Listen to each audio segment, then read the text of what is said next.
inicio a nuestro evento. Buenas tardes a todos. Muchas gracias por la paciencia que nos tuvieron el día de ayer. Afortunadamente, no sé, hubo una asistencia masiva, 1.500 personas. Eso provocó la saturación de nuestra plataforma, pero aquí estamos nuevamente. Muchas gracias a todos por estar. Ahí veo que están en esto, deben tener entrado 139 participantes. Vamos a dar inicio de manera puntual.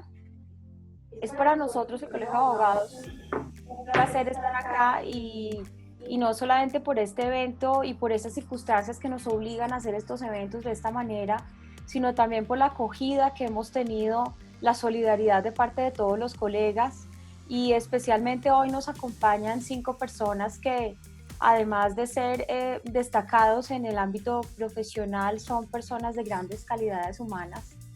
Estamos hoy con los doctores Juan Pablo López, el doctor José Roberto Herrera, el doctor Felipe Álvarez, el doctor Carlos Hernán Godoy y el doctor José Luis Cortés Perdomo, hoy gobernador del Colegio de Abogados del Trabajo. Tengo la fortuna de estar con ellos acá y vamos a tratar de aprovechar al máximo esta hora para hacerles a estos grandes expertos unas preguntas. Toda esta situación que nos tiene conmovidos y sobre todo en nuestro ámbito laboral, considero que en este momento hay una avalancha de normatividad. Han salido casi 200 entre decretos y circulares, 200 documentos que estamos todos revisando y analizando, pero lo más importante es no olvidar que tenemos un ordenamiento jurídico, tenemos un código sustantivo del trabajo bastante fuerte que ha regulado ya todas estas situaciones, y hay muchísimas herramientas. Entonces, independientemente de que el ministerio nos esté recordando qué podemos hacer, considero que tenemos que volver a lo esencial, y por eso están estos expertos acá con nosotros para apoyarnos un poco y darnos una luz de lo que podemos hacer y cómo podemos interpretar hoy nosotros como abogados, como desde el ámbito de los empresarios, desde los trabajadores, cómo podemos afrontar de la mejor manera esta crisis. Bien, entonces vamos a invitar al doctor Carlos Hernán Godoy. Ya está con nosotros en línea. Doctor Carlos Hernán. Sí, señora. Quiero hacerte una pregunta. ¿Cuáles son todas las alternativas? Y vuelvo a lo que estaba diciendo en la introducción, independiente de todas las sugerencias, porque así lo llamo yo, que nos ha realizado el ministerio. ¿Cuáles son estas alternativas? Primero, ¿cuáles son? De pronto que nos cuentes un poco de manera general, y segundo, si en la práctica, si realmente se pueden aplicar o no se pueden aplicar. Bueno, pues muchas gracias por la invitación. Me siento muy complacido de estar acompañado por colegas, amigos tan queridos todos. Qué bueno que el colegio tenga estas respuestas tan nutridas de miembros y llamémoslo así, cercanos al colegio. Y voy entonces a ocuparme de esta pregunta tal como me la has formulado. La pregunta es si consideramos que las alternativas que ha propuesto el ministerio se pueden aplicar en la práctica. Lo primero que yo quiero decir es que me parece que la circular o el documento a través del cual divulgaron esto no toma en cuenta que hay por lo menos 2 tipos de empresas frente al problema, y que en relación con la situación de cada empresa hay por lo menos 3 fases. Entonces el Ministerio del Trabajo no puede pretender que con un menú de opciones que planteó en una circular del 17 de marzo del 2020, los empresarios de este país y quienes tenemos la responsabilidad de asesorarlos, tengamos que concluir que esas son las únicas opciones que hay. En primer lugar, porque no todas son apropiadas para los 2 tipos de empresa. Y en segundo lugar, porque por supuesto, casi que ninguna, bueno, unas muy pocas son apropiadas para las fases eventualmente más dramáticas y difíciles que puedan estar por venir. Entonces, por ejemplo, el ministerio dice, primera opción, trabajo en casa. Claro, el trabajo en casa es una opción que solo aplica para cierto tipo de trabajos. Cierto tipo de tareas se pueden hacer desde la casa, pero todos los operarios, los técnicos de las fábricas de este país, todos los vendedores que salen a la calle a buscar clientes, por poner unos solos ejemplos, pues no pueden trabajar desde su casa. Entonces, el trabajo en casa termina siendo una opción elegible solamente para cierto tipo de situaciones y unos grupos relativamente reducidos de las empresas. Luego habla del teletrabajo. Claro, pues el teletrabajo solo sería viable en aquellas empresas que ya lo tenían acordado y en funcionamiento. Luego, pues simplemente en esos casos ya está súper acreditado y comprobado que el trabajo se puede hacer por esa vía del teletrabajo con todas sus exigencias y rigores, las cuales no se aplican en el caso del trabajo en casa. Luego pasa a la jornada flexible. ¿Cuál jornada flexible en las fábricas, en los talleres y en las empresas donde no se puede trabajar? ¿Cómo hacemos jornada flexible? Entonces, la jornada flexible solo será aplicable en aquellas empresas excluidas del aislamiento y tendrá como único fin temas más sanitarios, de evitar menos concentración y congregación de empleados. Pero evidentemente la jornada flexible no es una opción para las empresas que no pueden operar. Las vacaciones anuales anticipadas y colectivas, la panacea. Pues resulta que esa es una medicina que no aplica sino por un periodo máximo de 3 semanas. Y obviamente aplicará en aquellas empresas que precisamente no pueden trabajar, porque sus empleados no pueden salir de su aislamiento a prestar el servicio. Entonces sí, será una solución para los que tienen vacaciones causadas. Será un esfuerzo para los que no tienen vacaciones causadas y sus empresas entonces estarán pagando unas vacaciones que no se han causado y habrá que esperar a que se causen. Pero esto soluciona solamente o es una solución para hacerle frente a esta problemática en la pura primera fase. En la pura primera fase, a las 3 semanas, esta herramienta mágica y maravillosa de las vacaciones, a la que le ha hecho tanta divulgación el ministerio, deja de ser eficaz. Luego dice, permisos remunerados. Ah, pues qué maravilla.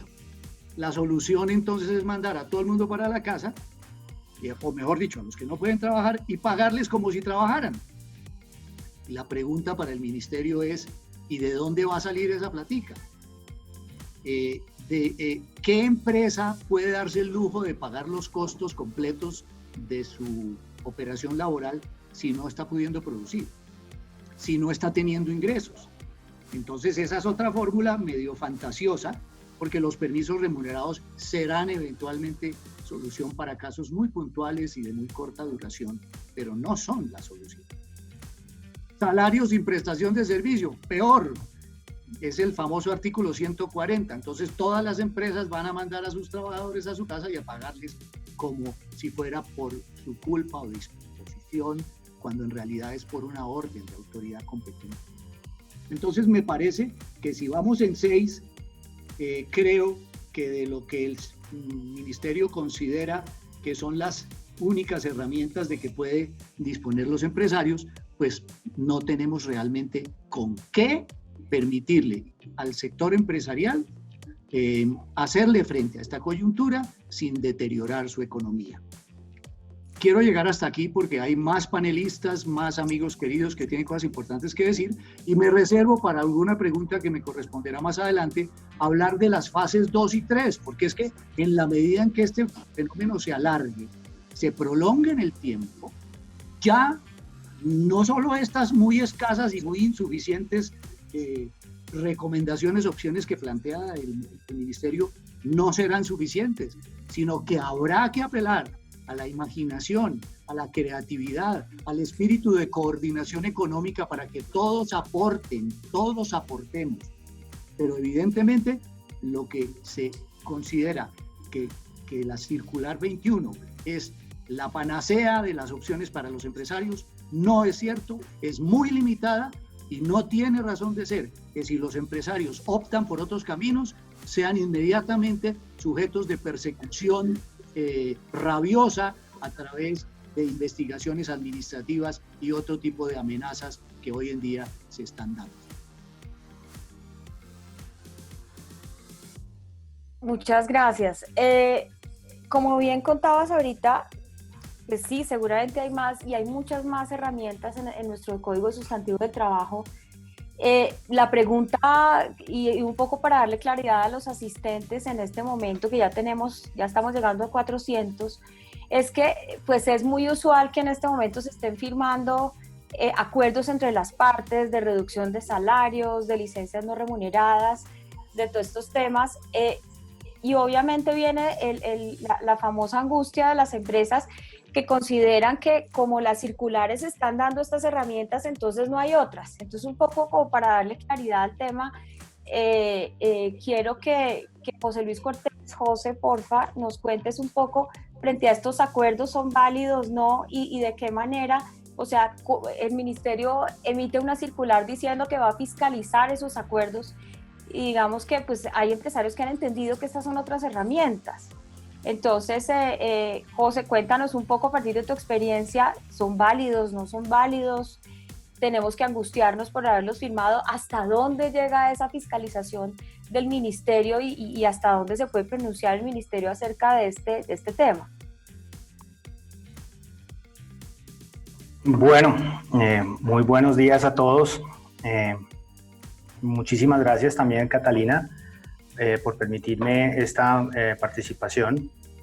En este sentido, es importante que tengamos en cuenta que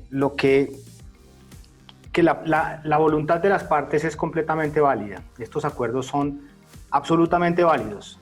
Yo encuentro que el Ministerio de Trabajo, de alguna manera, y con el debido respeto que tiene como entidad del gobierno, está excediendo sus límites al calificar de manera a priori la validez o no validez de este tipo de acuerdos. Es importante que tengamos en cuenta que, si bien es cierto, el derecho laboral tiene unas normas de orden público, también lo es que regula las relaciones privadas, y en ese sentido la participación de las partes dentro del acuerdo de voluntades o la forma como poder llegar a un consenso es completamente válida. Es así como claramente considero que estos acuerdos son válidos, que el Ministerio de Trabajo no es la entidad que puede entrar a calificar la validez o no de estos acuerdos. El único que podría llegar realmente a dar una calificación frente a estos acuerdos, si son válidos o no son válidos, si vulneraron algún tipo de derecho o si se dieron con un vicio del consentimiento, es un juez laboral, no es el Ministerio de Trabajo. Me parece que está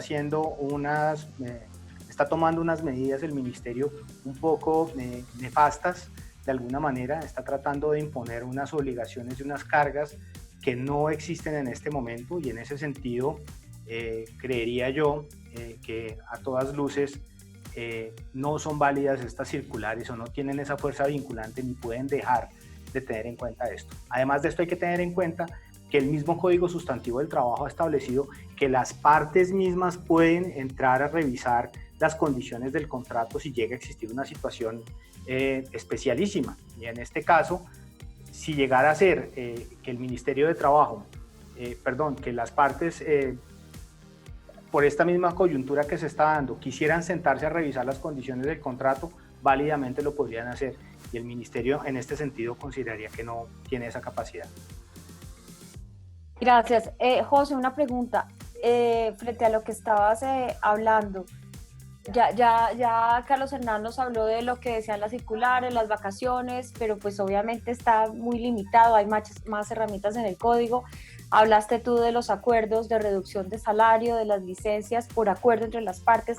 ¿Qué otras herramientas? Porque esta es la pregunta que creo que o nos hacemos todos o nos hacen a nosotros, de qué otras herramientas y de qué otra forma podría el empleador acordar, o qué podría ser, qué se te ocurre que exista como herramienta para poder solventar esta crisis, y obviamente siguiendo estos parámetros que nos ha señalado la OIT de no afectar al trabajador en la salud, y que exista y que se siga manteniendo ese apoyo económico. La OIT dice apoyo económico, no habla de salario, dice en general que le llegue un apoyo económico y que tenga salud. Son como los dos pilares. Bueno, en este sentido, yo creo que pues existen más alternativas y las hay, y es claramente que el ministerio eventualmente no las puede plantear todas, porque de alguna manera abriría unas puertas que podrían llegar a tener unas situaciones críticas.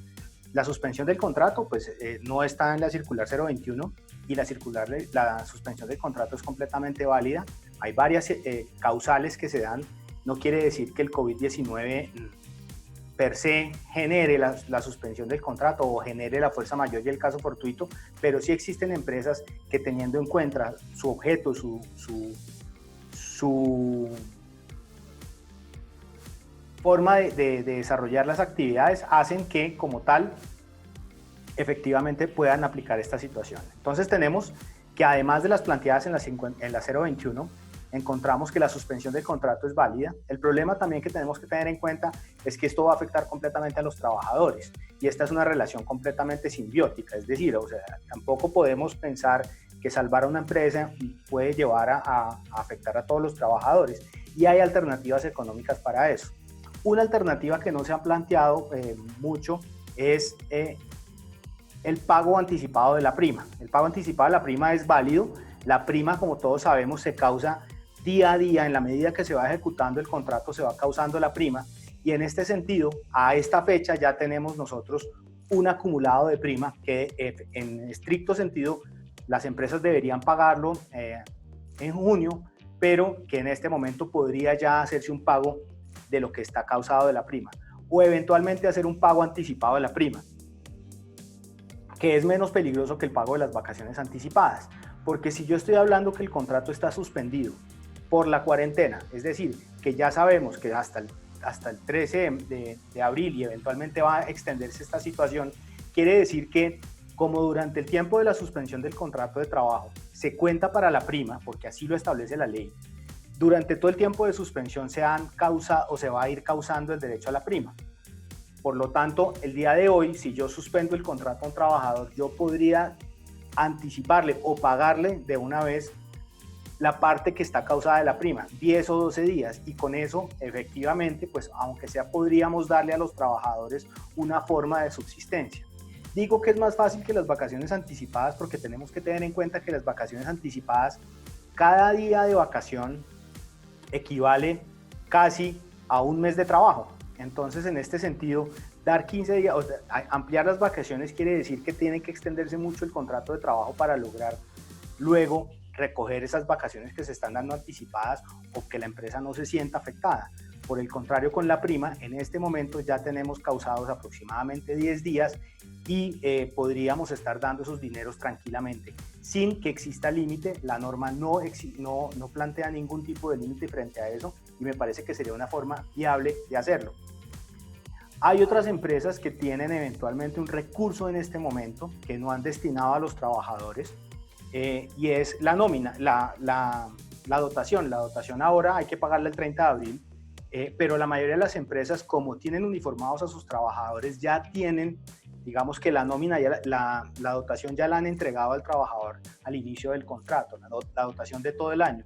Sin embargo, permanentemente están haciendo renovaciones en cuanto a la dotación. En este sentido, los dineros que podría llegar a destinar la empresa para dotaciones, hoy por hoy podría entregarlos a los trabajadores a título de un bono de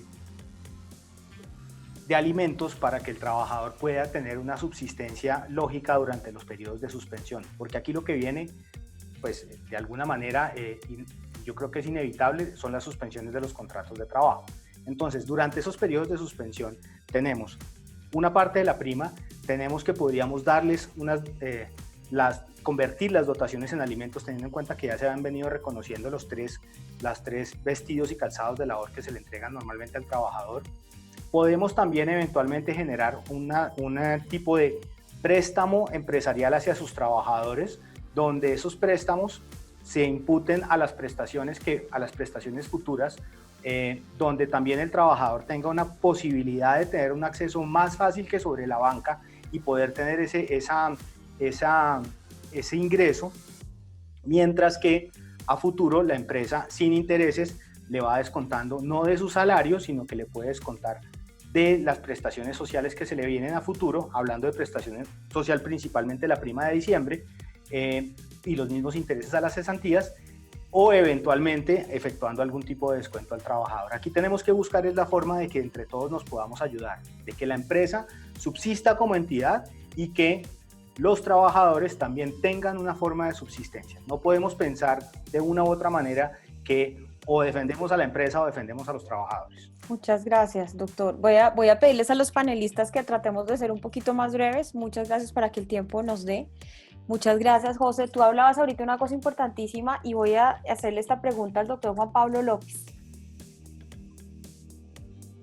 Juan Pablo, ¿crees tú que con este tema de la revisión de los contratos cobran vida un poco los artículos 50 y 480 del Código Sustantivo del Trabajo, que todos sentíamos que eran artículos casi que letra muerta? ¿Qué opinión tienes al respecto? Pues a ver, mira, yo creo que la pregunta que tú haces es muy relevante, digamos, en esta época y en las circunstancias actuales que tenemos. Lo que en estricto sentido tienen los artículos 450 y 480 son una aplicación de algo que en el derecho civil se llama la teoría de la imprevisión, que es fundamentalmente lo que ocurre en el marco de un contrato que es bilateral cuando se presentan cambios que afectan el equilibrio económico del contrato. O sea, pues es una teoría de hace ya más de 100 años.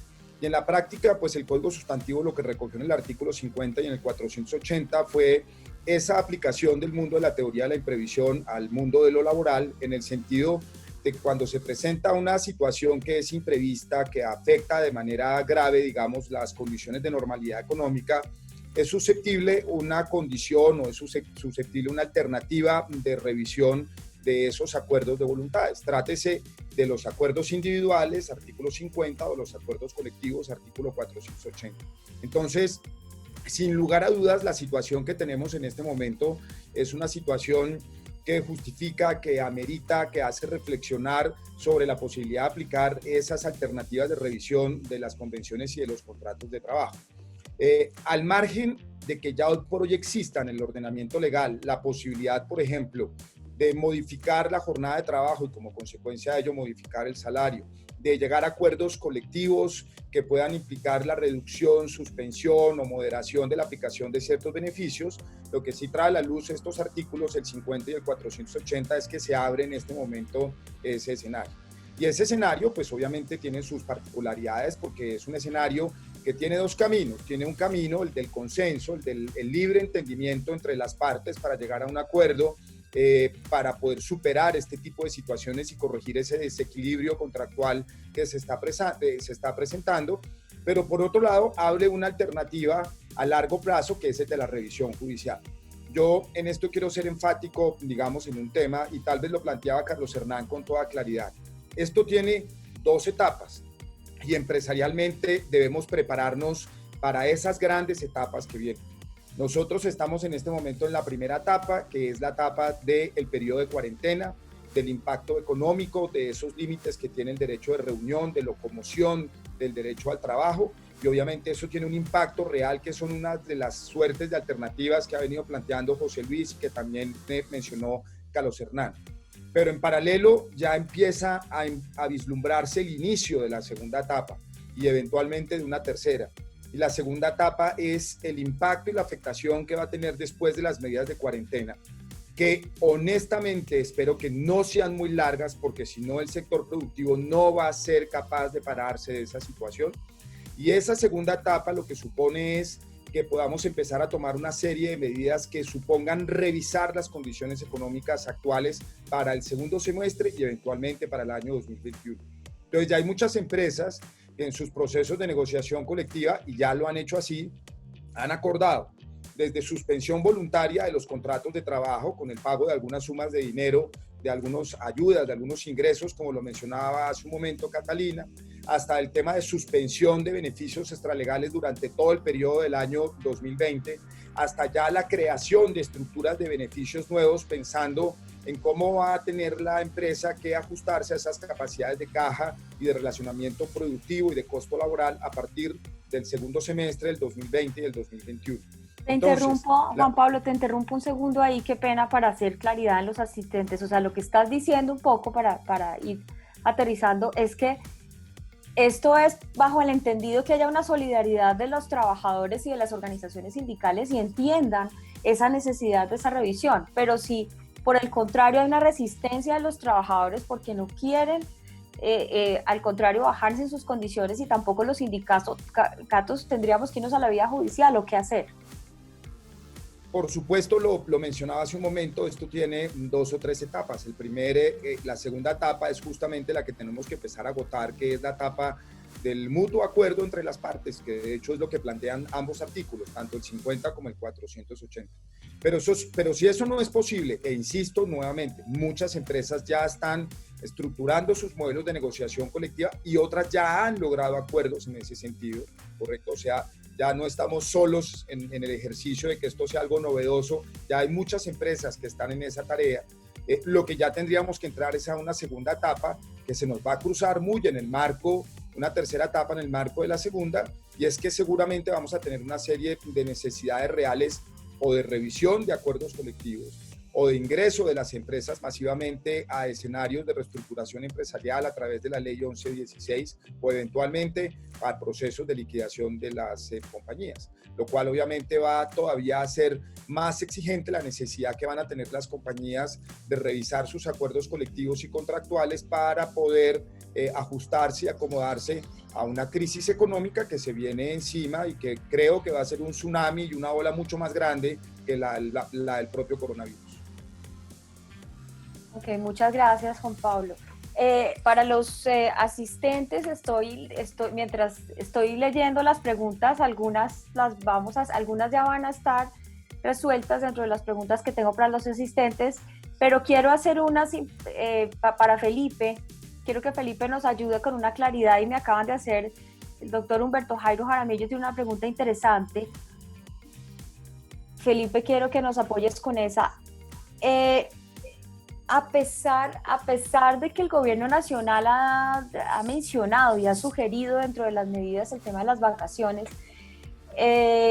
digamos que hay discusión frente a este tema, si realmente los trabajadores en esta época están disfrutando las vacaciones. Es decir, la naturaleza de las vacaciones es descansar. Entonces, jurídicamente, ¿cómo lo ves y qué puede pensar un juez más adelante? Un juez me puede decir, no eran unas vacaciones, esto era un estado de emergencia, porque pues es que una cosa es que me lo sugiera la circular y otra cosa es lo que vaya a pensar un juez más adelante. ¿Qué posición jurídica tienes al respecto, Felipe? Hola Catalina, buenas tardes a todos. Gracias, doctor Humberto Jairo, por la pregunta.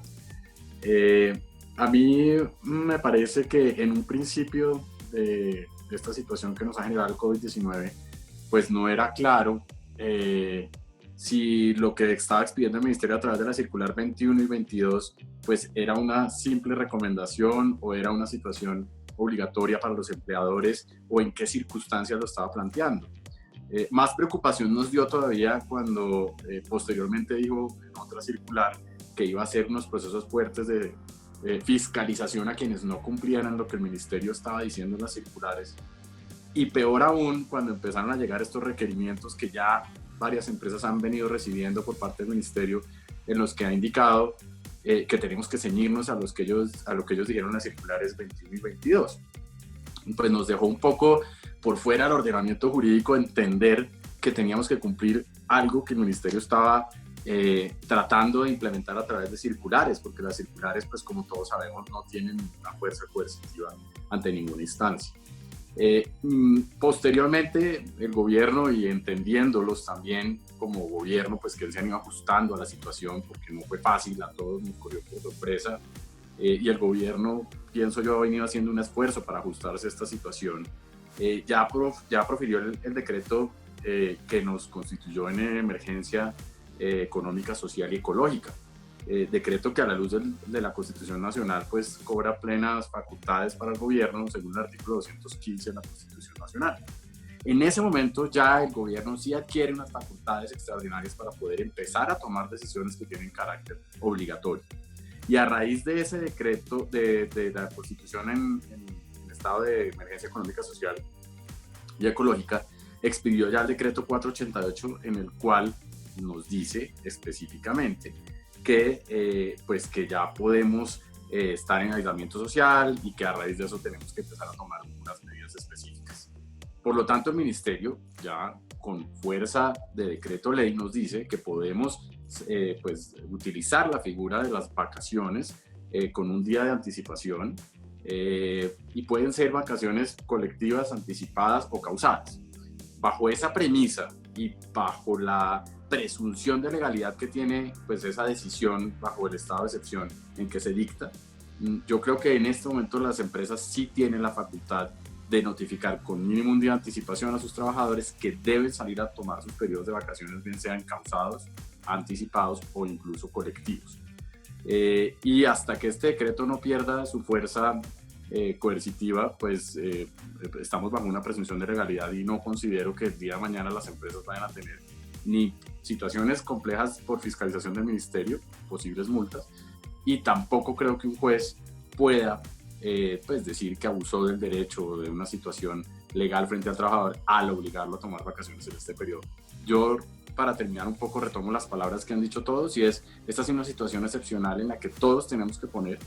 Las empresas están llevando una carga bastante importante, pero los trabajadores van a tener que también poner gran parte de su esfuerzo, y una forma de ponerlos a través de las vacaciones anticipadas o causadas o colectivas. Gracias, Felipe. Antes de seguir, quiero recordarles a todos los asistentes que, pues obviamente las opiniones de cada uno de los 5 panelistas constituyen opinión personal. En ningún momento es una opinión del Colegio de Abogados, que por supuesto es una entidad académica, pero pues estas personas, estas 5 panelistas son miembros del Colegio de Abogados y están dando su opinión de manera personal. Felipe, antes de que te me vayas, una pregunta con respecto a las vacaciones. La pregunta frecuente es, si yo voy a dar vacaciones anticipadas, no se han causado porque el derecho no ha nacido a la vida jurídica. La preocupación grande de los empresarios es si el contrato de trabajo termina en junio o en julio, porque muy seguramente es lo que de pronto se viene a venir en esta economía. ¿Puedo descontar las vacaciones que yo pagué ya de manera anticipada en la liquidación final de prestaciones sociales? Bueno, frente a esa pregunta que me haces, que ha sido recurrente en estos días de emergencia por parte de muchas compañías, nosotros en la firma hemos venido estudiándolo, y al respecto nos encontramos pronunciamientos precedentes frente a esta situación, en los cuales en el tema de vacaciones colectivas anticipadas vimos que la Corte Suprema de Justicia ya se ha pronunciado. Es una sentencia bastante antigua, pero pues no encontramos pronunciamientos posteriores, es del año 1969, y en esa sentencia expresamente la Corte dijo que no era viable descontarle de la liquidación final de un trabajador las vacaciones que el empleador voluntariamente hubiera reconocido de manera colectiva o para el efecto anticipadas. Seguimos haciendo la investigación y llegamos al año 2011 y al año 2015 y encontramos 2 conceptos del Ministerio de Trabajo que todos sabemos que no son vinculantes, pero que son utilizados por el Ministerio en sus investigaciones y fiscalizaciones, y que adicionalmente pues, pueden ser utilizados en procesos judiciales como mecanismo pues, de doctrina. Y encontramos que el Ministerio ha sido enfático en pronunciarse y decir que no es viable hacer esos descuentos, porque se pueden considerar descuentos ilegales si el empleador hace el descuento de manera unilateral a la terminación del contrato de trabajo. Eso nos lleva a concluir que las empresas estarían corriendo un riesgo si toman las decisiones de otorgar vacaciones anticipadas, bien sean colectivas o individuales, y posteriormente el contrato termina antes de que se causen esos periodos de manera efectiva y procede al descuento de esas vacaciones. Porque para el efecto necesitaría una autorización expresa y explícita del trabajador informando que va a tomar sus vacaciones anticipadas y que autoriza de antemano al empleador a ese descuento. Esto obviamente será objeto de discusiones judiciales, básicamente en las que los trabajadores aleguen que se les hizo un descuento ilegal a la terminación del vínculo laboral, y en ese orden de ideas será un juez el que defina si el descuento fue ilegal o no.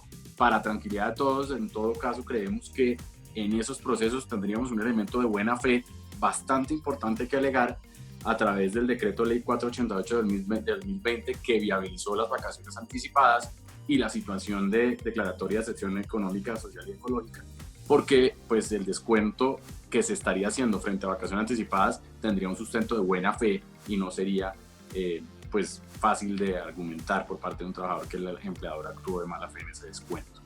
Pero lo ideal y como recomendación general es que haya una autorización expresa del trabajador al momento en que sale a disfrutar de esas vacaciones colectivas o anticipadas. Si no lo logramos, pues argumentar muy bien a la terminación del vínculo al momento del descuento la razón por la cual se hace ese descuento para poder tener ese argumento de buena fe en el futuro y evitar indemnizaciones moratorias por descuentos ilegales. Bueno, pero aquí una claridad, igual el riesgo legal, ¿cuál sería? El pago de las vacaciones, ¿no es cierto? Porque las vacaciones no son una prestación social, es decir, no generaría moratoria, es decir, ¿estás de acuerdo con eso? Claro, pero es que cuando tú las descuentas de la liquidación final de prestaciones sociales, o sea, al momento de la terminación, tú lo que haces es descontar el valor que pagaste anticipado. ¿De dónde lo estás descontando? De prestaciones sociales y salarios. Ahí es cuando vendría el riesgo de un descuento ilegal de la liquidación final y que eventualmente te digan que descontaste de prestaciones y de salarios, y eso sí podría generar moratoria. Por eso en ese momento hay que tener especial cuidado en argumentar la buena fe para no tener ese riesgo judicial. Ok, muchas gracias, Felipe. Entramos creo que a uno de los temas que más cuesta trabajo, que es la famosa suspensión del contrato por fuerza mayor. Un poco para hacer claridad a los asistentes, bueno, que la mayoría veo que son abogados, es decir, que ya conocen muy bien el tema, pero para los que no lo son, queremos hacer la claridad que hay dos causales distintas en el artículo 51, una por suspensión de contrato por fuerza mayor, que es la causal que no requiere autorización por parte del ministerio, sencillamente una notificación al ministerio para que compruebe los hechos que generan la fuerza mayor, y la otra causal de la que vamos a hablar un poco más adelante, que es la suspensión por razones técnicas y económicas, que esta sí requiere una solicitud al ministerio y un pronunciamiento expreso del ministerio. Entonces, hay un poco para hacer claridad a los asistentes que no son abogados, y me voy a dirigir en este momento al doctor José Roberto Herrera para que con su sabiduría nos ilustre un poco frente al tema de cuáles son los criterios que debe tener en cuenta una empresa, una actividad, un negocio para saber si, porque ya, perdón, y ahí me devuelvo un poquito, sabemos que por el hecho, el coronavirus por sí solo no constituye fuerza mayor, podría constituir fuerza mayor en un negocio o no. Entonces, doctor José Roberto, ¿cuáles son esos criterios que se deben tener en cuenta a la hora de definir si en mi organización puede haber esa causal de suspensión por fuerza mayor? Ante todo, felicitaciones a los organizadores, José Luis y Catalina. Un saludo muy cordial a mis colegas de panel y desde luego a todos los amigos del público. Nutrida asistencia. Antes de entrar en el fondo de la pregunta, yo creo que es necesario aclararles, Catalina, a los participantes un poco sobre la fuerza mayor, porque a veces hay equivocaciones. La fuerza mayor, ante todo, es una eximente de responsabilidad en todos los ordenamientos jurídicos. En lo laboral, concretamente es una causal de suspensión del contrato de trabajo, prevista en el artículo 51 del Código Sustantivo del Trabajo. Y esta es una causal autónoma, o sea, como tú bien lo has aclarado, es diferente de la suspensión de actividades hasta por 120 días, por razones técnicas o económicas, de las licencias no remuneradas ya bien por solicitud del trabajador o por acuerdo entre las partes de manera libre y voluntaria, de los permisos señalados en el artículo 57 del Código Sustantivo del Trabajo y de la revisión de convenciones colectivas de trabajo a que se refería magníficamente Juan Pablo, aunque en mi opinión también puede generarse inicialmente la fuerza mayor y derivarse en una causal de revisión de los contratos. Es una decisión autónoma del empleador, no la tiene que consultar ni solicitar permiso ni al Ministerio del Trabajo ni tampoco al trabajador. Es una decisión unilateral que tiene su fundamento normativo muy antiguo, por cierto, de las leyes más antiguas que nos están rigiendo todavía, una ley de 1890, la ley 95 de ese año, que prevé que es el imprevisto a que no se puede resistir y menciona eventos como el naufragio, el terremoto y en general los actos de autoridad pública concretamente.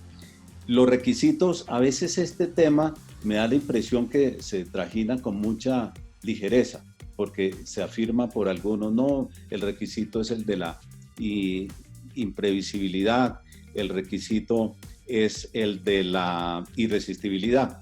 Pero además de esos requisitos, la jurisprudencia ha señalado otros muy importantes que son el de la externabilidad, es decir, debe ser un hecho ajeno a la voluntad de las partes, concretamente del afectado, de la actividad normal, el requisito de la imprevisibilidad, que no puede ser razonablemente previsto por nadie, por una persona en condiciones normales, el de la irresistibilidad, que tiene que ser un hecho inevitable, insuperable para el afectado.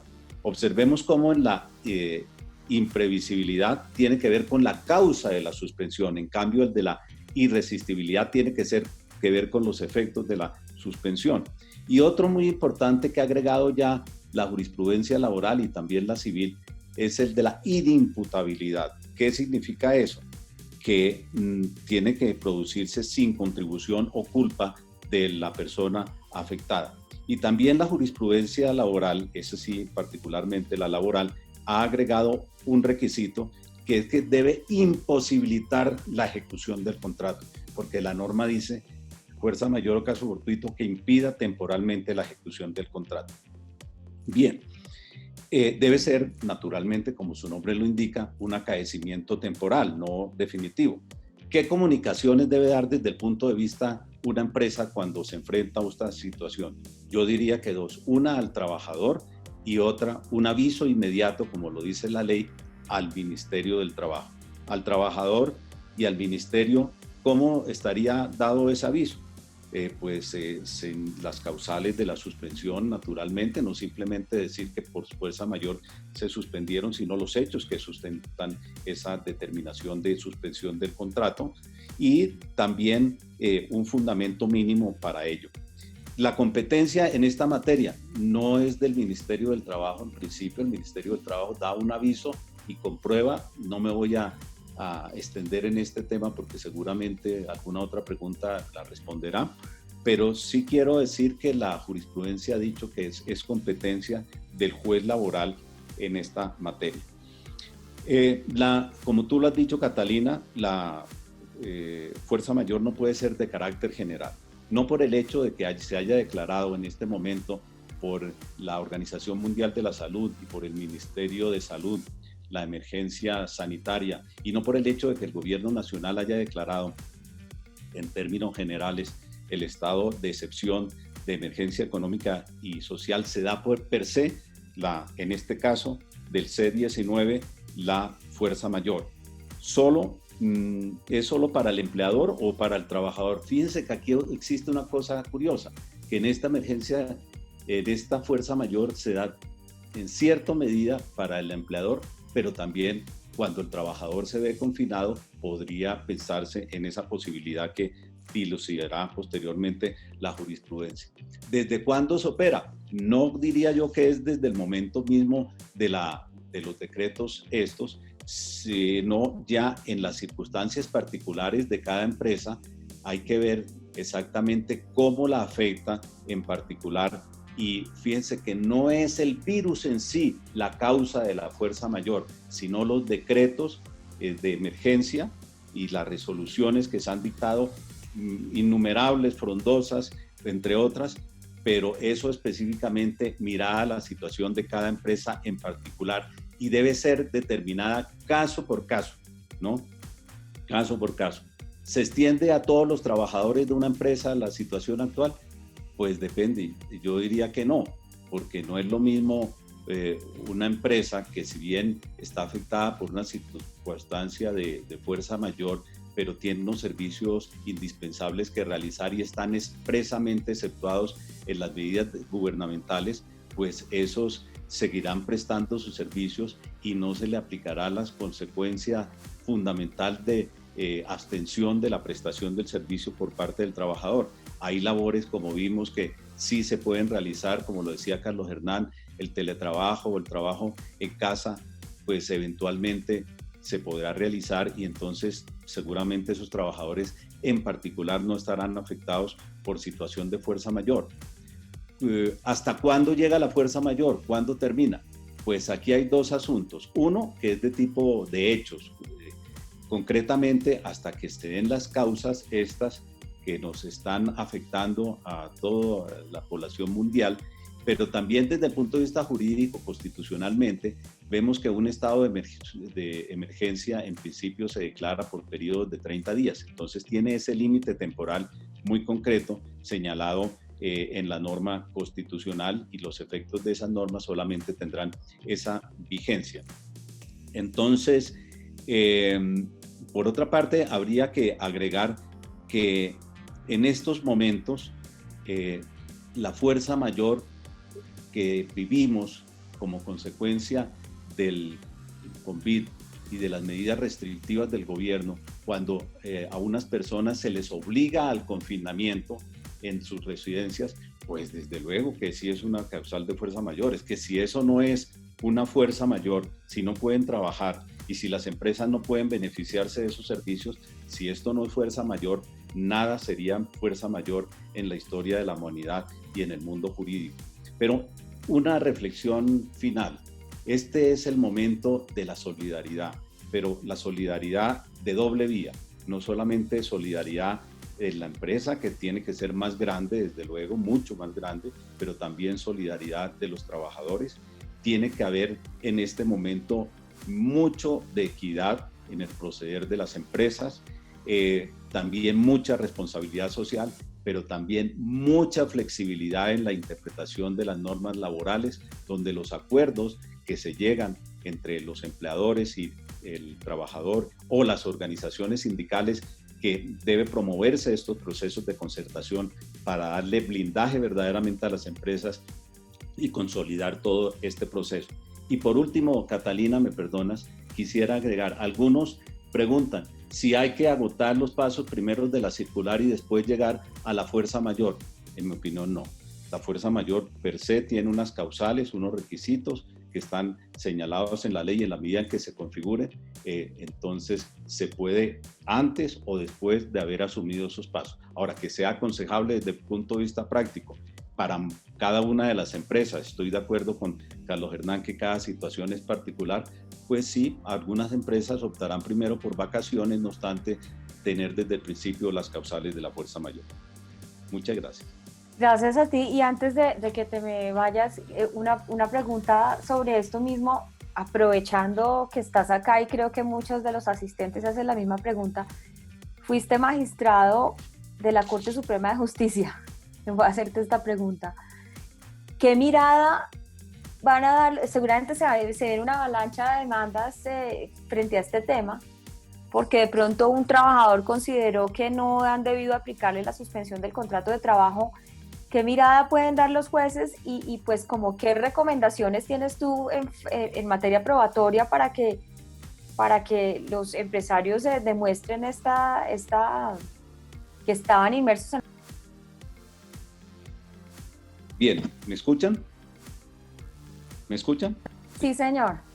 Ok, bueno, es una pregunta bien difícil, Catalina, porque decir en 5 minutos toda la recopilación de jurisprudencias es sumamente complejo y además la visión de de la jurisprudencia es de la jurisprudencia actual, ¿no?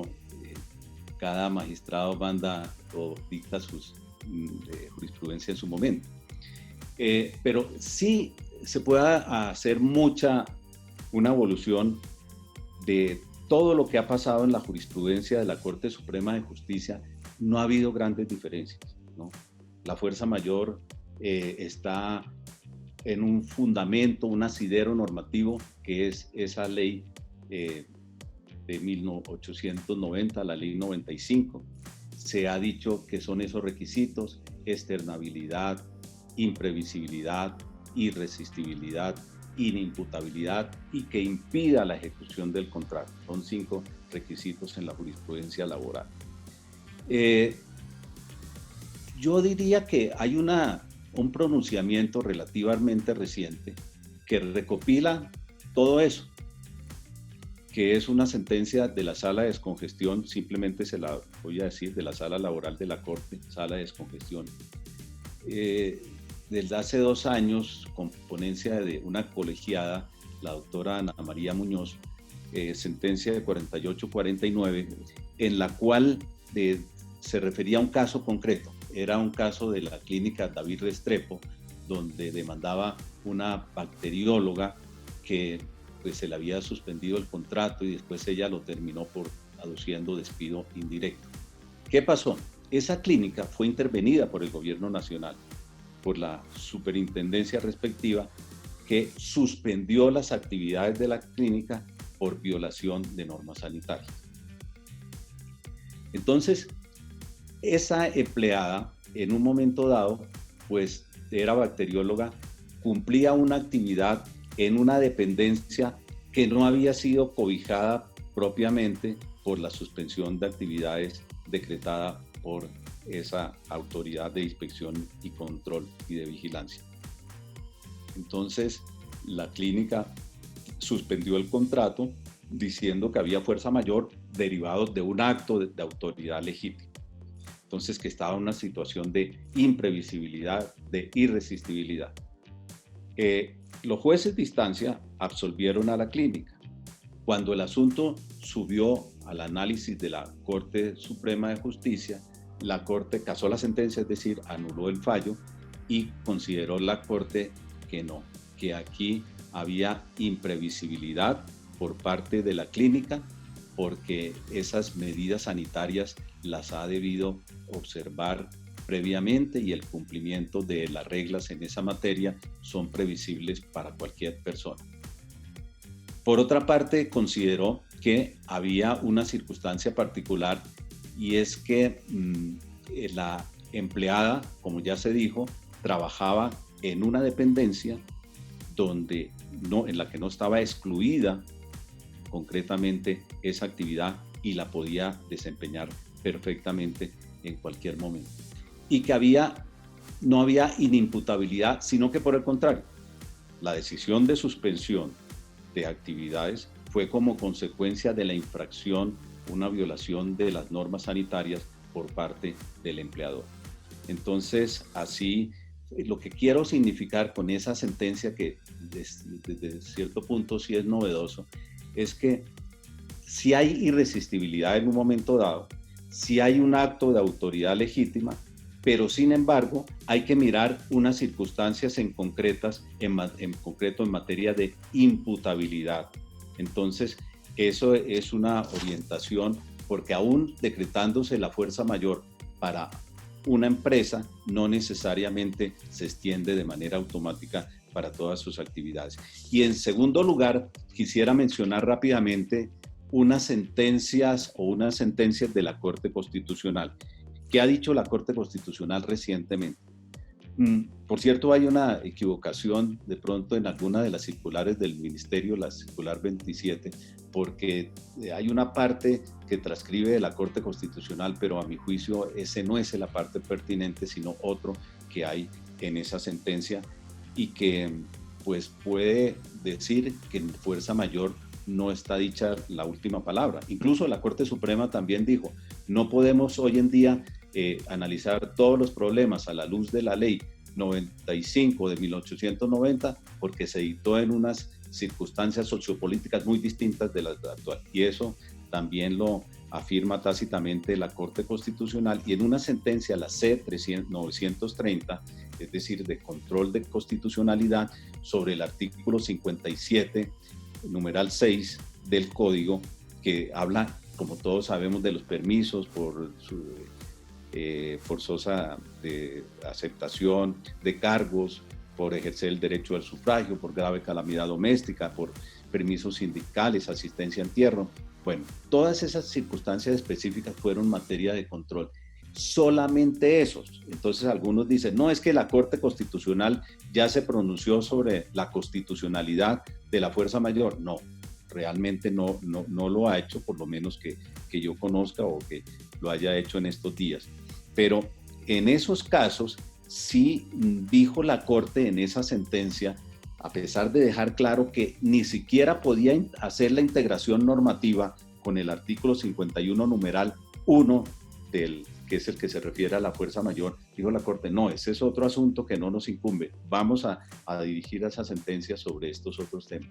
A pesar de tener su propia regulación y dejarlo así, claro, la Corte Constitucional, de la autonomía de las normas que estaba juzgando, dijo en una parte, no obstante, la causa de la interrupción, cuando la causa de la interrupción no obedece a la voluntad de ninguna de las partes, el principio de equidad en las relaciones laborales indicaría que el trabajador mantuviera el derecho a seguir percibiendo el salario y que la carga económica de la suspensión fuera asumida por el empleador. Entonces, aquí sí hay una referencia a la fuerza mayor. Yo diría que no se puede tomar esto como un criterio vinculante de la Corte Constitucional, como lo llaman los abogados, simplemente sería una ley ferenda, pero que no tiene carácter imperativo o obligatorio sobre fuerza mayor, porque realmente en esta sentencia el objeto de la decisión no era la fuerza mayor, sino las otras, pero no deja de ser curiosa esa referencia. Y ya cuando la Corte Constitucional, no solamente en esa sentencia, sino también en otra del 2000, una tutela, creo que es la número 1634 de 2000, ya había advertido, y en la SU 562 del 99, una situación similar. José, muchas gracias por tu completa explicación. Quiero hacerle una pregunta a Carlos Hernán al respecto, y teniendo en cuenta que es, como lo decía José, y como pues ya lo sabemos, quien va a calificar finalmente este tema es un juez laboral. Al ministerio sencillamente le notifico para que el ministerio compruebe esta situación de fuerza mayor. La pregunta es, hace poco el Ministerio de Trabajo anunció que iba a hacer una fiscalización a las empresas que habían suspendido los contratos laborales por fuerza mayor y a los que habían acordado licencias no remuneradas. La pregunta es, ¿cuáles son los efectos reales que va a tener esta fiscalización del ministerio?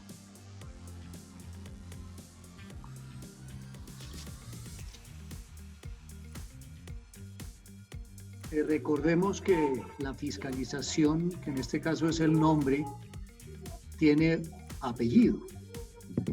En su afán de generar afán y preocupación a los empresarios, la llaman fiscalización rigurosa, como si hubiera fiscalizaciones que hace el ministerio que no sean tan rigurosas.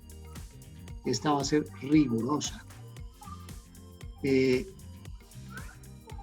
Mira, para mí lo que el ministerio está haciendo con esos mensajes que manda y con estos inventos que está haciendo un poco desesperadamente, no van a tener a la hora de la verdad una trascendencia más allá de lo que en la práctica llegue a acreditarse como incumplimiento por parte de las empresas.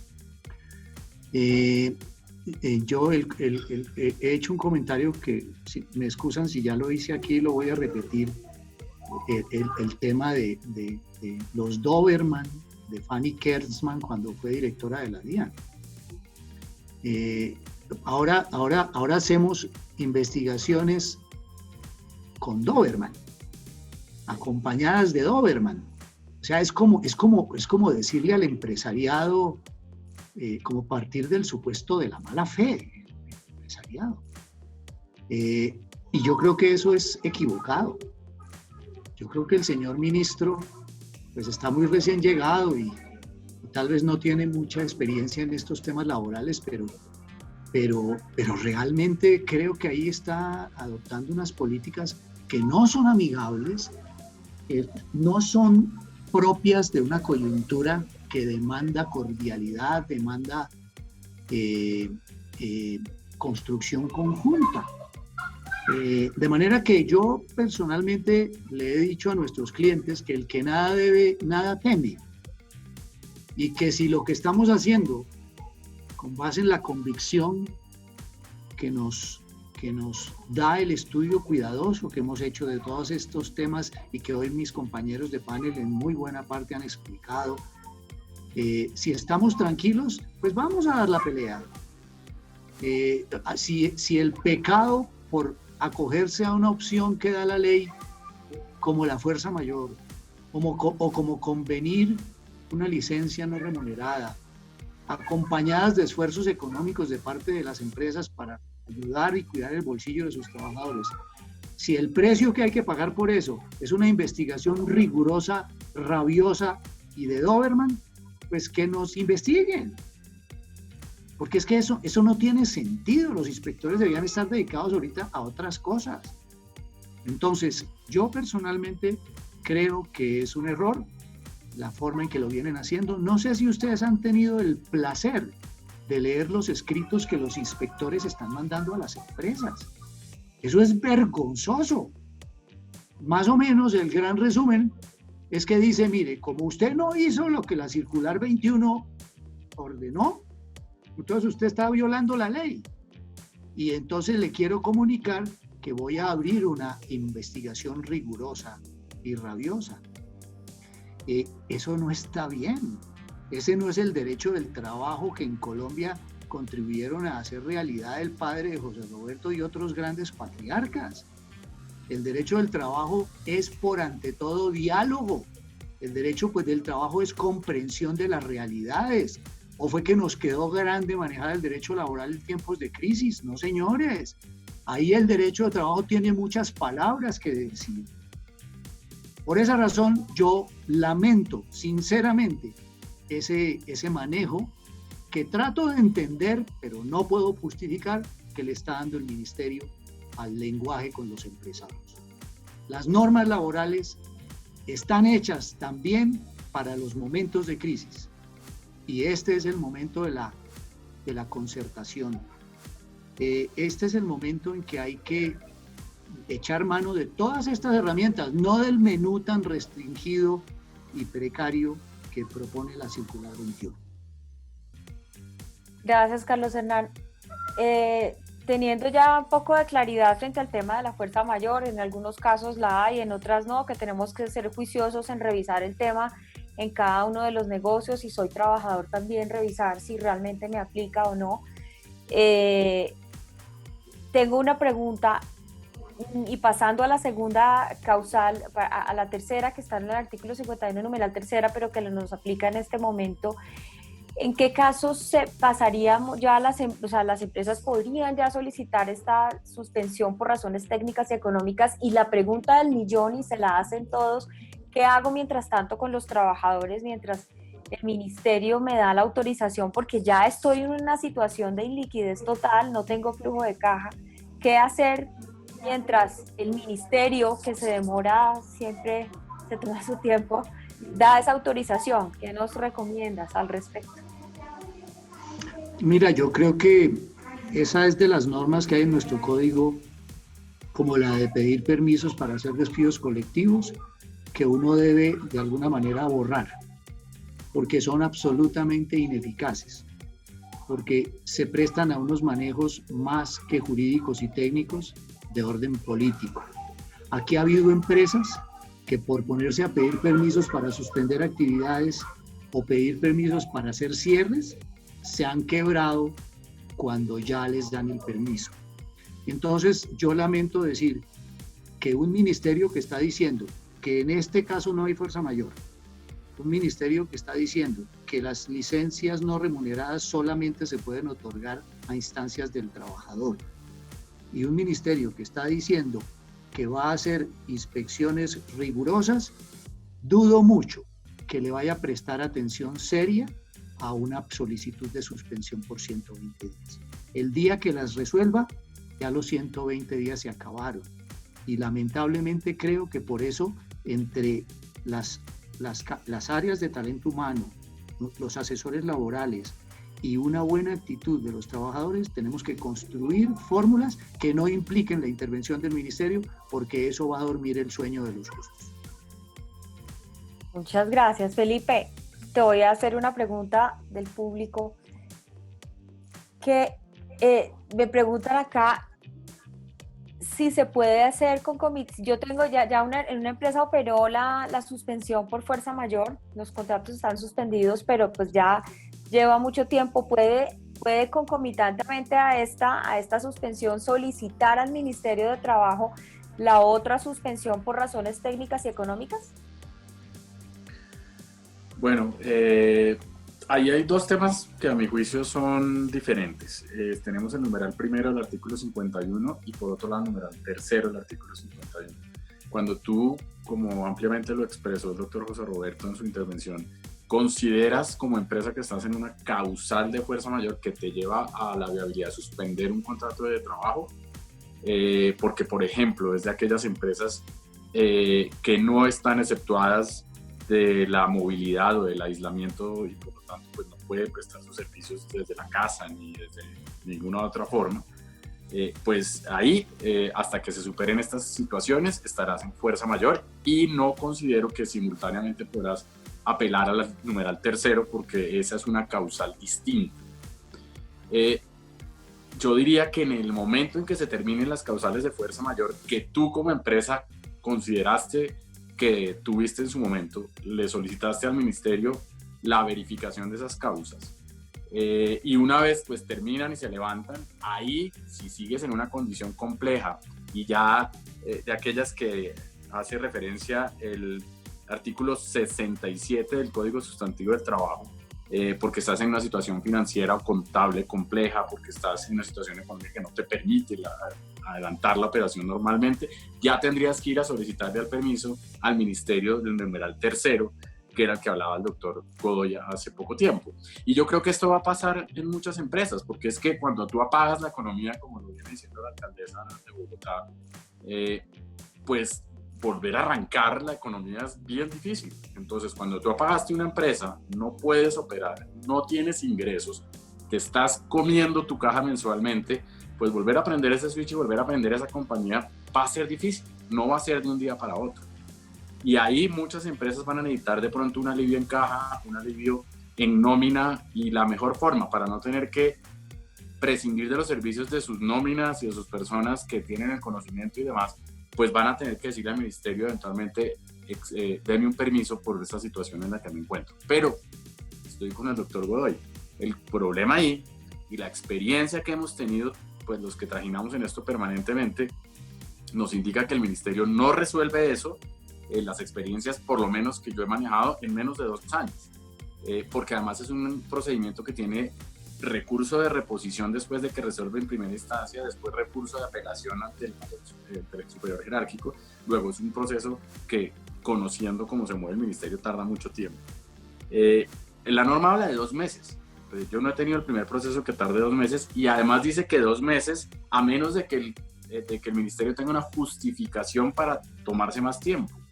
En este caso yo creo que si viene una avalancha de solicitudes y además de las fiscalizaciones rigurosas y de Doberman que habla el doctor Godoy, que es hacia donde se va a tener que enfocar el ministerio, si esa es la política que va a adoptar, pues no va a tener forma de tener inspectores que atiendan este tipo de solicitudes. Entonces yo creo que apelar al tiempo de espera que va a tardar una autorización, si es que al final sale, no es una solución real para el empresariado de este país que requiera estas situaciones. Yo creo que en ese caso la mejor opción es concertar con los trabajadores unas gabelas durante ese tiempo en que tarde el ministerio en tomar las definiciones, como por ejemplo licencias no remuneradas voluntarias, con el reconocimiento de pronto de algún auxilio durante el periodo que se tarda en recibir el ministerio, que pueden ser auxilios no salariales eventualmente.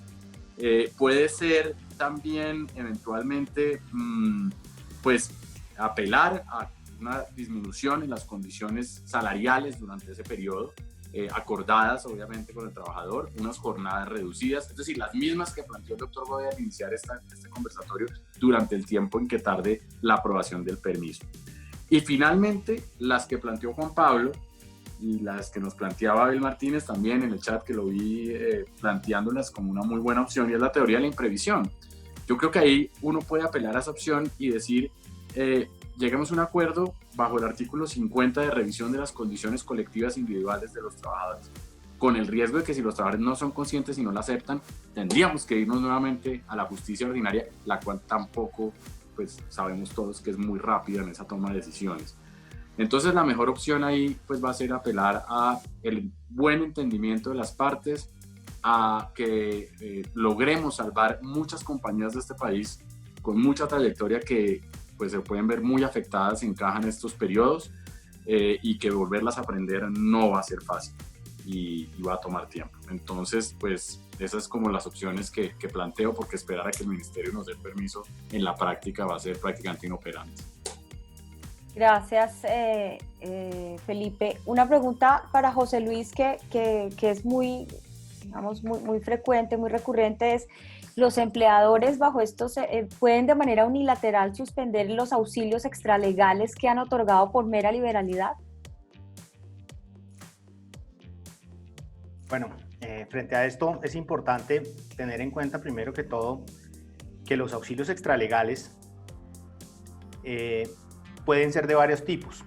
Pueden ser unos reconocidos por el empleador por mera liberalidad, es decir, que no existe ningún tipo de obligación ni existe ningún tipo de pacto, que es el primer tipo de pagos extralegales. Y existen otros tipos de auxilios extralegales que sí deben estar pactados por escrito. Digamos que en el desarrollo del artículo 128 del Código Sustantivo del Trabajo encontramos 4 tipos de pagos no constitutivos de salario, dentro de los cuales 2 de estos son están llamados o tienen la modalidad de auxilios. En este caso hay que analizar cada uno de los casos y hay que ver cómo se establecieron estos auxilios extralegales dentro del contrato. ¿Qué se pactó dentro de cada uno de estos auxilios? Hay unos auxilios extralegales que claramente pueden descontarse o quitarse o retirarse de manera unilateral por parte del empleador, como son los auxilios que tienen que ver con los pagos que se le hacen al trabajador para el cabal cumplimiento de sus funciones. Si el trabajador en este momento no está desarrollando esas funciones, pues efectivamente esos pagos extralegales eventualmente perderían su fuerza. Por ejemplo, unos gastos de representación son un pago no constitutivo de salario donde se le dan al trabajador para que represente a la empresa frente a terceros. En este caso, si el contrato está suspendido o no se está ejecutando por la cuarentena, pues se podría entender que estos pagos no son así. Por otro lado, podríamos encontrar unos auxilios de alimentación pactados por el empleador con el trabajador, donde eventualmente, por la forma como están establecidos, no se van a poder quitar de manera unilateral porque existe una obligación contractual por parte del empleador frente a estos trabajadores. Entonces yo creo que en este sentido no podría todo medirse con un mismo rasero o pensarse que todo va a tener una misma forma de manejar, sino que cada una de las empresas tiene que hacer una revisión muy juiciosa de la forma como estableció con cada uno de los trabajadores este tipo de pagos para poder de alguna forma efectuarlos o retirarlos debidamente. Hay una cosa, doctora Catalina, que me parece muy importante y la verdad quiero que todo el mundo lo tenga en cuenta, y es algo que dijo el doctor José Roberto Herrera, y es que la fuerza mayor y el caso fortuito no solamente se le presenta a la empresa, se le presenta al trabajador, porque por una fuerza mayor o un caso fortuito no puede movilizarse al puesto de trabajo y no puede desarrollar las actividades. Entonces no podemos pensar que hay como hay en este momento esa discusión entre trabajadores y empleadores, porque es que ambos tienen la imposibilidad de ejecutar el contrato de trabajo, y esa imposibilidad de ejecutar el contrato de trabajo es la que de alguna manera hace la fuerza mayor o el caso fortuito. No se puede pensar que solo es la empresa la que no quiere que el trabajador desarrolle actividades o que es la empresa la que se está sustrayendo de cumplir con las obligaciones. Es el trabajador también quien no puede desarrollar estas obligaciones laborales, y en este sentido, pues aún más aplicaría esta fuerza mayor y caso fortuito. Muchas gracias. Voy a tratar de correr un poco más porque ya creo que nos pasamos, pero pues está muy interesante las respuestas de los panelistas. Juan Pablo, quiero hacerte una pregunta. Ya hablamos de todo, vacaciones, licencias, suspensiones. Después de que los empresarios agoten todos estos temas, ¿será que viene la terminación de los contratos de trabajo? ¿Qué opinas? Bueno, mira, varias cosas en relación con esa pregunta que me haces. Lo primero es que en sí misma la situación de la pandemia, del COVID, de las decisiones del gobierno a nivel nacional o regional, no constituyen una justa causa para la terminación de los contratos de trabajo. De hecho, inclusive podrían haber dudas sobre si estas situaciones o no podrían emplearse como motivos, digamos, de manera directa para la terminación de un contrato de trabajo por parte del empleador, por el riesgo de que en algunos casos estemos en factores de discriminación asociadas a las terminaciones de esos contratos. Ese, por ejemplo, es un factor de discusión que ya hemos empezado a tener con terminaciones de los contratos de trabajo durante este periodo de tiempo, o eventualmente en la aplicación de periodos de prueba, donde obviamente las personas dicen, sí, yo entiendo que usted tiene la facultad de terminar ese contrato, pero esa facultad, al margen de que es discrecional, no puede suponer una afectación o no puede convertirse en un acto de discriminación. Entonces, ese es un primer tema que tenemos que mirar en relación con este espacio de tiempo que estamos acá y en relación con las decisiones que empresarialmente podemos tomar. Pero viene otro segundo escenario, y el otro segundo escenario ya son otras realidades, digamos, distintas. Yo creo que acá nosotros tenemos que evaluar desde el punto de vista de la responsabilidad y con una clara visión de solidaridad y de objetividad, que muchas de las decisiones que se van a tomar en el país obviamente van a estar asociados a situaciones que progresivamente se van a ir dando. En este momento yo estoy convencido de que las empresas han hecho su mejor esfuerzo para tratar de ajustarse a las alternativas que el Ministerio de Trabajo plantea, que en muchos casos, y lo planteaba Carlos Hernán, pues obviamente no se ajustan a la realidad empresarial, pero también hay que entender que detrás hay un mensaje político de tratar de evitar que lo que se produzca obviamente sea una afectación masiva de las fuentes de empleo, lo cual además tampoco soluciona los problemas, porque dentro de 2 o 3 meses vamos a estar nuevamente tratando de reactivar el aparato productivo del país y volver a contratar a la gente y volver a buscarla, y todo puede ser realmente complejo. Lo que uno sí lamenta, digamos, de la situación es que al gobierno le ha faltado una visión proactiva. No nos ha dado herramientas desde el punto de vista empresarial para lograr algo que ya muchos de ustedes han planteado y que yo comparto seriamente. Este es el momento del consenso, es el momento del acuerdo, es el momento en que no podemos ponerle límite a las partes para que traten de solucionar ellas mismas sus propios problemas con las realidades empresariales que cada compañía tiene. Y tampoco estamos viendo con mucha claridad que esas alternativas de solución realmente le den una perspectiva de trabajo y de alternativas a las pequeñas y medianas empresas. Pequeñas y medianas empresas generan el 80% del empleo formal del país, y no hemos visto hasta ahora la primera alternativa en términos laborales que de alguna u otra manera facilite cómo es que esas empresas pequeñas y medianas van a proteger el empleo. Muchas de esas empresas ya no tienen ni siquiera cómo pagar la seguridad social, así ya sus contratos estén suspendidos en ese momento. Entonces, claro, desafortunadamente, dentro de los diversos ciclos que esta situación tiene, posible que hacia el segundo semestre estemos en unas situaciones que nos van a llevar a temas que también hay que ponderar y hay que analizar de la manera más adecuada, porque vamos a tener solicitudes de despido colectivo, planes de retiro, aplicaciones de suspensión del contrato de trabajo, como lo explicaba magistralmente ahorita Felipe a través del numeral tercero, en los casos de afectación o de situaciones de carácter técnico, económico, administrativo que afecten las compañías. O sea, vamos a tener toda una suerte de decisiones, inclusive empresas obviamente en acuerdos de reestructuración o empresas que definitivamente no son capaces de atender el tema y van a estar en el escenario, digamos, de su liquidación. Yo creo que necesitamos unas herramientas que a su vez de que protejan el empleo, le permitan a los empleadores encontrar fórmulas por consenso, por mutuo acuerdo, para resolver los problemas, porque no todas las empresas pueden ser tratadas de la misma manera ni bajo los mismos parámetros que hasta ahora se ha planteado desde el Ministerio de Trabajo, y ese es un factor que es muy importante. Las decisiones, en especial la última que tomó el Ministerio en relación con el tema de las licencias por vía del mutuo consentimiento, se puede entender como que no hay una alternativa para llegar a un acuerdo de manera consensuada por las personas, sino que la única alternativa que tenemos es la del numeral primero del artículo 51, y es pedir la suspensión por fuerza mayor.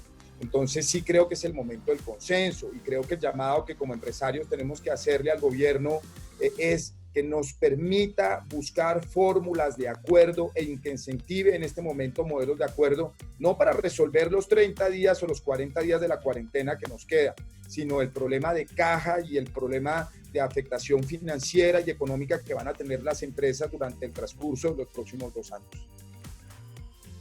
Muchas gracias, Juan Pablo. Y una última pregunta para ti, que creo que es una pregunta muy frecuente también, y es el tema, la famosa pregunta de si las empresas pueden terminar los contratos de trabajo de todas las empresas, de los trabajadores en misión, y concomitantemente también el contrato comercial que existe con la temporal, porque lo que estamos viendo es que creo que la persona que maneja el tema de las empresas de servicios temporales salió diciendo que no podían hacer despidos. Entonces viene la pregunta jurídica, pero eso no es un despido, es un contrato que ellos tienen de obra, y la empresa usuaria lo que dice es: no necesito estos trabajadores. ¿Cómo manejar este tema y se puede o no se puede hacer? Mira, yo creo que esa pregunta tiene 2 partes y varias aristas. Lo primero es que lo que regula la estructura de un contrato entre una empresa de servicios temporales o un contratista, pues obviamente es un contrato de tipo comercial. Y esos contratos de tipo comercial pues están sujetos a sus propias estructuras de modelos de terminación del contrato, de suspensión. Muchos contemplan reglas de simplemente terminaciones unilaterales en esa relación comercial, otras permiten terminaciones asociadas a unos motivos, a unas causas, otras permiten suspensión de las actividades, por ejemplo, en situaciones de fuerza mayor. Luego, pues obviamente en la medida en que se dan los escenarios que comercialmente o contractualmente permiten la terminación de un contrato de trabajo, no veo de qué alternativa ni de qué manera el gobierno va a prohibir que una relación comercial, pues obviamente se termine o no se termine.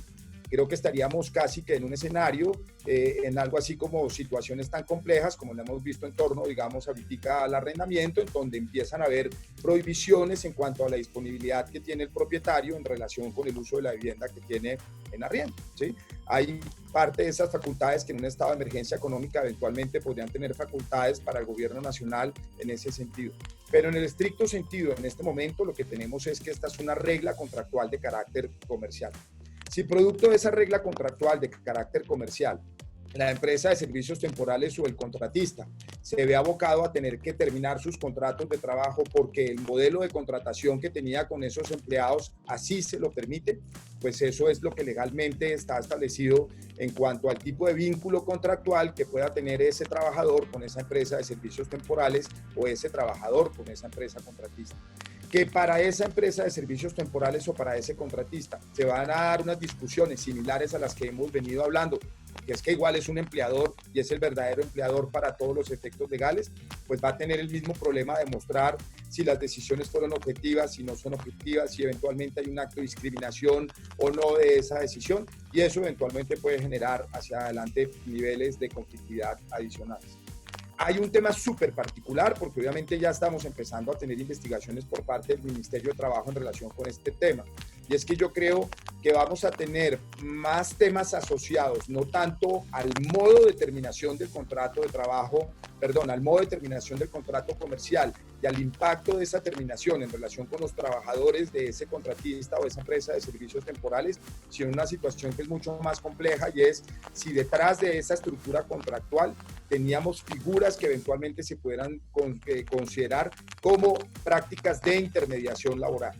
Entonces, toda esa gran preocupación que tuvimos sobre la tercerización indebida en el transcurso del año pasado, creo que la vamos a revivir nuevamente en el segundo semestre por vía de querellas o de quejas ante el Ministerio de Trabajo, por vía de reclamaciones judiciales, porque obviamente lo que vamos a tener son discusiones sobre si se habían traspasado los límites temporales de la contratación de los temporales, o sobre si la estructura de contratación a través del tercero implícitamente tenía algún tipo de figura de intermediación laboral, o si implícitamente supone algún problema de violación a reglas en materia de subordinación, autonomía o independencia en relación con el contratista. Y ese es un poco el fenómeno que vamos a tener en el transcurso de los próximos meses que vienen. Muchas gracias, Juan Pablo. Y sin olvidar lo que pues, es que existen unas causales objetivas de terminación de contrato pues, que se pueden indudablemente aplicar. Veo que hay una pregunta muy recurrente en el público: si puedo terminar contratos a término fijo. Claro, si usted los preavisó, puede terminarlos, porque esto es una digamos, una institución jurídica que está regulada por el Código Sustantivo del Trabajo. Igual si su contrato, veía otra por acá más atrás, el contrato puede terminar por encontrarse periodo de prueba, claro que sí. Y lo mismo si es un contrato por duración de obra o labor y en efecto la labor para la cual se contrató al trabajador terminó, pues definitivamente se puede terminar. Esto no, claramente no es un despido para los que no son abogados y de pronto no tienen esa precisión. Muchas gracias, Juan Pablo. Y para terminar, José Roberto, quisiera que muy brevemente nos contaras entonces, si ya estamos en este escenario que seguramente va a pasar, van a haber terminaciones de contratos, pues para no incurrir en esta figura de despido colectivo, ¿qué tendría que hacer una empresa, o qué se tiene que tener en cuenta en qué consiste esa figura y qué se debe tener en cuenta? Gracias por la pregunta, Catalina. Bueno, en primer lugar, antes de entrar en esa materia, quería darles una información que recibí en el día de ayer en cuanto a la pregunta anterior. La fuerza mayor en Argentina prohibieron a las empresas, el gobierno, suspender contratos por fuerza mayor.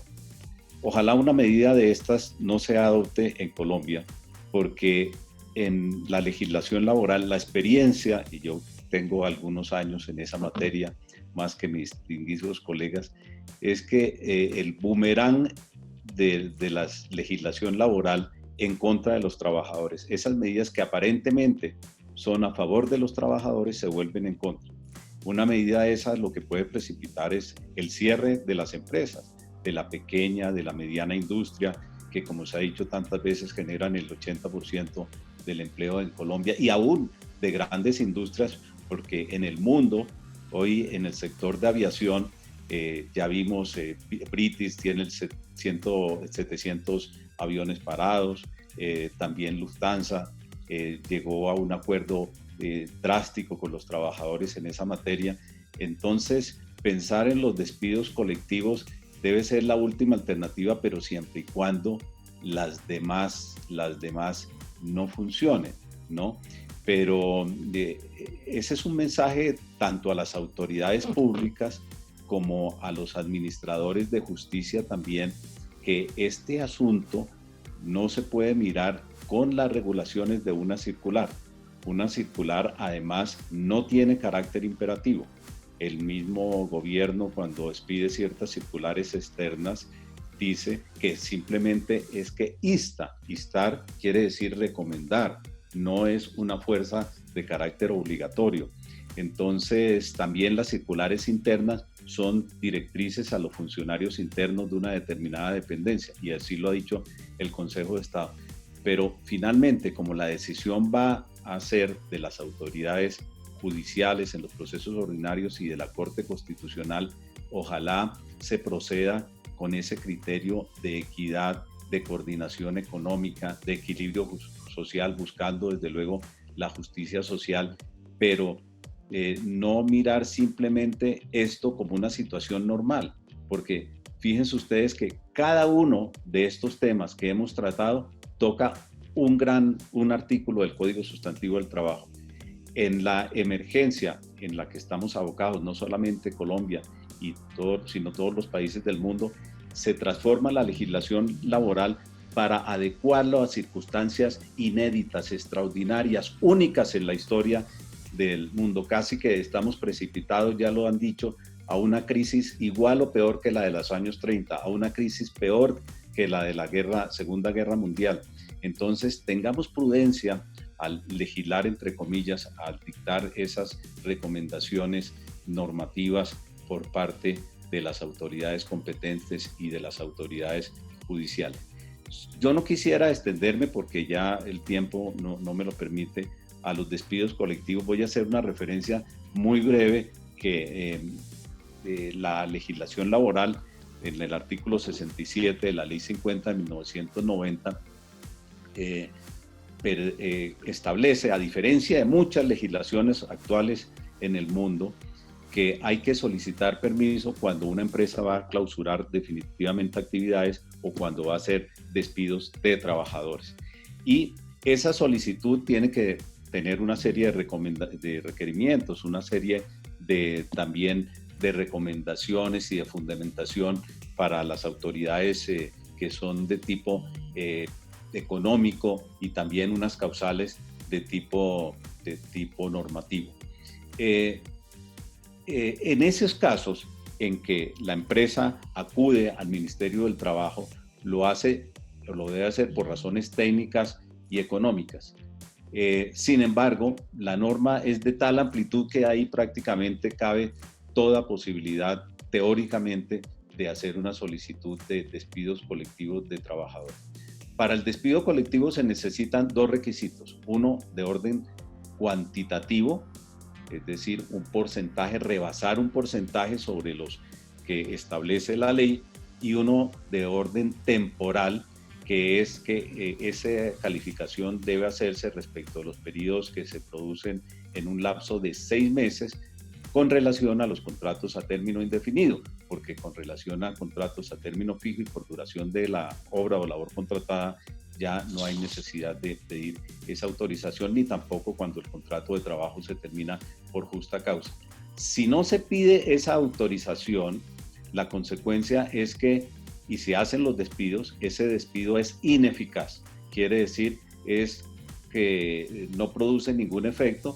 El trabajador, si fue retirado de la empresa, tiene derecho a su reintegro, al pago de salarios, al pago de prestaciones, a todas las cotizaciones a la seguridad social que se hubieran causado, y ese despido se considera que no ha habido solución de continuidad para ningún efecto en la ejecución del contrato de trabajo. En cambio, si se obtiene la autorización para el despido colectivo por parte del Ministerio del Trabajo, lo cual es casi una quimera, es totalmente imposible en la práctica, produce los efectos de que esos despidos, si bien son legales, no son por justa causa. Eso significa que hay que pagar, aún con autorización del Ministerio, las indemnizaciones legales por terminación del contrato de trabajo. Pero realmente yo creo que esta norma de los despidos colectivos ni la debemos comentar, porque se quedó en la letra de la ley, pero no existe en la realidad. No existe en la realidad. Yo últimamente no conozco ningún caso en que el Ministerio, aún en situaciones muy graves, haya autorizado despidos colectivos. Si los autoriza es cuando ya la empresa se ha desaparecido de hecho por circunstancias que impiden totalmente la supervivencia. Finalmente, como reflexión, reitero, aquí hay dos partes, y unas individuales y otras son colectivas. Estamos ante el peligro del hambre y estamos ante una situación difícil de trabajadores, pero también ¿quiénes son los que pueden sustentar a los trabajadores en estos momentos? Las fuentes de generación de empleo. Cuidemos esas fuentes de generación de empleo, no solamente con medidas laborales que no sean drásticas o no les permitan accionar, sino también con medidas de apoyo. Aquí no solamente hay una parte débil generada por el COVID-19, hay empresas pequeñas y medianas que también son partes débiles y aún ciertas empresas grandes que están al borde de la quiebra. Esa protección debe ser de tipo económico. Algún economista importante, exministro de Hacienda, voz muy autorizada, el doctor Echeverri, decía que la Junta Monetaria tiene que revisar este tema y si tienen que reunirse los 7 que se requieren por unanimidad, decretar apoyo a las empresas, es más importante, la medida vacuna más importante para este momento es ese apoyo a las empresas, que no solamente es un apoyo jurídico, sino un apoyo económico para financiación de las empresas, para créditos manejables ante esta crisis. Es que una empresa puede resistir un mes, pero 2 o 3 meses no solamente pueden desaparecer, sino que aparecerá el hambre, y eso es lo que queremos evitar todos. Muchas gracias, José Roberto. Veo que después de este amplio análisis de todas las figuras jurídicas o de la mayoría que tenemos a utilizar en este momento, el llamado general y el consenso, porque creo que eso se los oía a todos, es vamos a acordar todo, a consensuar, a que haya una solidaridad no solamente de los empresarios a los trabajadores, sino también de los trabajadores a los empresarios para poder sostener esos puestos de trabajo. Además, teniendo en cuenta que en Colombia las cifras dicen que aproximadamente el 80% de las empresas son empresas medianas y pequeñas, que viven casi que del día a día, de un flujo de caja que es el que les permite pagar esas nóminas. Entonces creo que esos son aspectos más allá de lo jurídico que hay que tener en cuenta, como bien lo decía José Roberto. Antes de terminar, le voy a dar la palabra a José Luis muy rápidamente, que es el gobernador, que a lo largo de toda esta charla hizo una encuesta con el público y va a entregarnos los resultados. José Luis. Perdón, desde que cierre José Luis, después de haber el espacio y la oportunidad, Juan Pablo, no quisiera hacerle ya. Antes, quisiera hacerle un especial reconocimiento, ¿verdad? Trabajo que se hace. ¿Nos oye? No, espérate, no se oye. Ya. Aló. Estás distorsionado tu sonido. Si quieres, apágalo y vuelve y lo prendes el micrófono. Hola. ¿Me oye mejor? No. Pero dale. No.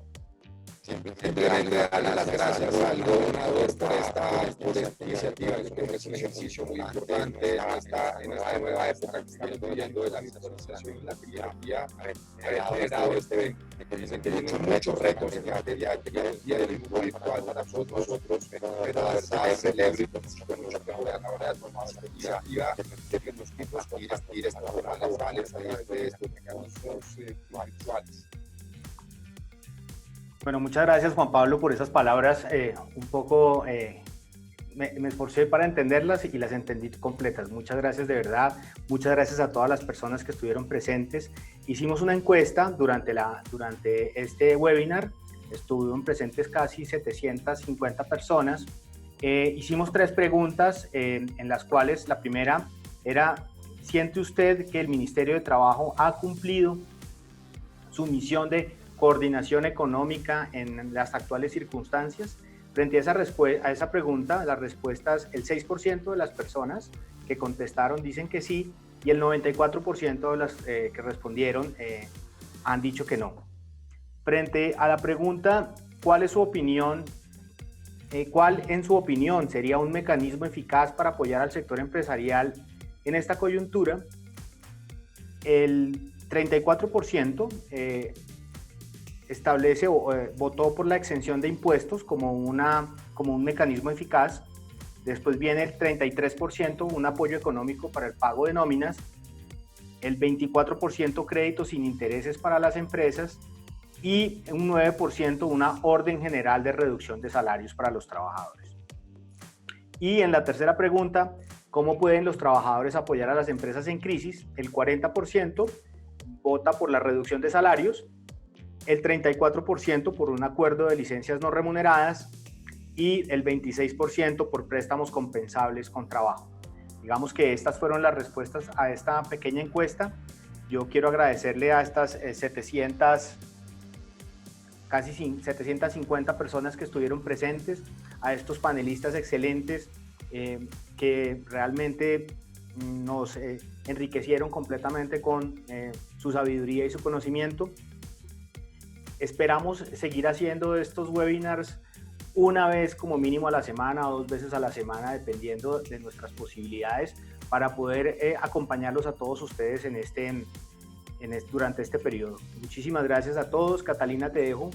José Roberto, ¿quiere decir algo? Entonces, sí, pues, reiterar los agradecimientos al gobernador y felicitar también a Catalina por la organización, pero invitarlos a todos, como seguramente lo ha reiterado siempre el gobernador, al Congreso que se va a realizar próximamente vía virtual, ¿sí? ¿Por qué no nos hablas de eso, José Luis? Muchas gracias, José Roberto. Sí, estamos organizando un summit donde vamos a manejar unos temas importantísimos, no solamente el tema del COVID-19, sino otras realidades y situaciones del derecho que me parece que son completamente importantes y necesarias que todos tengamos claridad. En unas futuras oportunidades van a empezar a recibir unas comunicaciones frente a las condiciones de este summit. Esperamos contar con todos ustedes. La verdad, esta situación del COVID nos ha hecho repensarnos y reconstruirnos como colegio de abogados, y en ese sentido estamos invitándolos a todos ustedes a participar. Ojalá que puedan estar con nosotros y muchísimas gracias, José Roberto, por estas palabras tan maravillosas. Muchas gracias a todos. Catalina. Bueno, gracias a Juan Pablo, José Roberto, Felipe, José Luis y también a Carlos Hernán, que ya por unos compromisos tuvo que retirarse. Muchas gracias a todos. Y lo que decían los dos, esto es como un abrebocas de lo que va a pasar con nuestro congreso, que va a ser virtual, para que se animen. Vamos a tener temas, como lo habíamos ya informado, de trabajo digital, de todos estos temas que interesan precisamente en este momento, de las nuevas formas laborales, y lo vamos a hacer precisamente utilizando estas herramientas. Los próximos 2 eventos están programados para el 8 de abril y el 15 de abril de 3 a 4, la misma hora que hoy lo tuvimos que correr, pero vamos a dejarlos de 3 a 4, entonces esperen la invitación por correo y por las redes. Les recomendamos que se inscriban porque vamos a limitarlo a 1000 asistentes. Hemos tenido una acogida impresionante, los vamos a limitar a 1000 para que no colapse el sistema como nos pasó ayer. Entonces sí les recomiendo que apenas de una vez se inscriban. Muchas gracias a todos, ya nos despedimos y tenemos una cita el próximo 8 de abril a las 3 de la tarde. Bueno, muchas gracias, que estén muy bien. Hasta luego, muchas gracias.